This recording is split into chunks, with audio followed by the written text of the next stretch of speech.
अच्छा, मैं बात कर रहा था इस मौजू पे कि वो बच्चे और girls and boys job study stop कर देते हैं। स्टडी स्टॉप नहीं करनी, स्टडी पे वैसे ही फ़ोकस करें जैसे अब कर रहे हैं।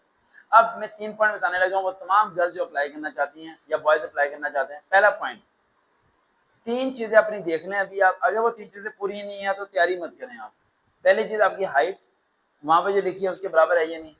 दूसरी चीज़ आप ये देखें आईसाइट उसके बराबर है या नहीं। अब हम कहेंगे सर जी आपको तो वेट करना चाहिए था। वेट का मसला नहीं, वेट बढ़ भी जाता है, कम भी हो जाता है। पर्सनैलिटी का मसला नहीं, पर्सनैलिटी बन भी जाती है और खराब भी हो जाती है। ये सब चीज़ें चेंज हो सकती हैं। एक लड़की पार्लर से होके आए ना, 10 मिनट बाद पहचाने नहीं जाती, घर वाले पहचानते नहीं अपनी अपनी बेटी है, तो ये हो जाता है। लेकिन कद नहीं बढ़ा सकती पार्लर वाली, आईसेट को सही नहीं कर सकती पार्लर वाली, समझ आ रही। तो हाइट और उसकी आईसेट, ये 2 चीज़ें आप देख लें। पाकिस्तान एयरफोर्स की वेबसाइट पे जाएँ, उस पे जाके आप जॉब्स में सर्च करें, वहाँ पे कैटेगरी आएगी, आपने अप्लाई करना फीमेल एफएम, फीमेल असिस्टेंट, वहाँ पे देखें कि हाइट कितनी चाहिए और आईसेट कितनी चाहिए। फिर आप देखें कि आपकी आईसेट पूरी है, क्योंकि माइनर सी वीक हो तो चल जाती है, ठीक है। इतनी दी दूर, अक्सर ये होता है कि दूर की वीक हो तो चल जाती है, नज़दीक की वीक हो तो नहीं चलती। ये भी ध्यान रखना, वहाँ सब चीज़ें लिखी हुई हैं। या तो अगर आप कहेंगे तो उस पे मैं ऐसा से एक वीडियो बना दूंगा, तो डिटेल वीडियो बना दूंगा, ठीक है। देन आपने वो चीज़ें पढ़ लेनी है। सबसे पहले इनिशियल टेस्ट की तैयारी नहीं करनी। आधे से ज़्यादा लड़कियां रो रही होती हैं मेरे पास, टेस्ट पास करने के बाद पता चलता है कि उनका कद 1 इंच कम था। भाई 6 महीने तैयारी क्यों की, पहले कद देख लेते हैं।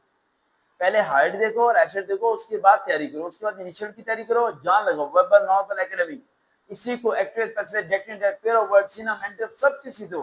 टाइम को मैनेज करो, प्रैक्टिस करो, जिस तरह सर आप कल कर रही थी, समझ आ रहा है, इस तरह करके प्रैक्टिस करो। उसके बाद मेडिकल की अपनी प्रिपरेशन करो, मेडिकल के ऊपर स्ट्रांग हो जाओ, फिट करो अपने आप को प्रॉपर्ली जिस तरह फिट करना चाहिए।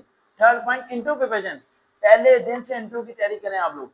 यूट्यूब पर सर्च करें इंटरव्यू प्रिपरेशन सरवकार विद, उसकी तैयारी करें। अभी मैं आपको इंटरव्यू के लिए 2 होमवर्क दे रहा हूँ जो अभी आप लोगों ने करके जाना है, ठीक है। पहला होमवर्क, आपने अपना नाम, आपकी तालीम और आपकी हॉबी, आपकी कंप्यूटर स्किल्स, आपकी लैंग्वेजेस, 5 से 6 लाइनें आपने बोलनी है इंट्रोडक्शन में, इंग्लिश में भी और उर्दू में भी। पहला होमवर्क। दूसरा होमवर्क, बोलते हुए ऐसा लगना चाहिए कि आप नेचुरल बोल रहे हैं, आप उसे कॉपी पेस्ट नहीं कर रहे, कॉपी पेस्ट नहीं कर रहे। एंड तीसरा point, very very most point, कि आप पाकिस्तान एयरफोर्स ज्वाइन क्यों करना चाहते हैं। इसका जवाब एक जैसा मत तलाश करना, अलग अलग तलाश करो, फिर उसे बोलो। बस आज के लिए होमवर्क ये है। देखते हैं चैनल सरवकार। अल्लाह हाफिज।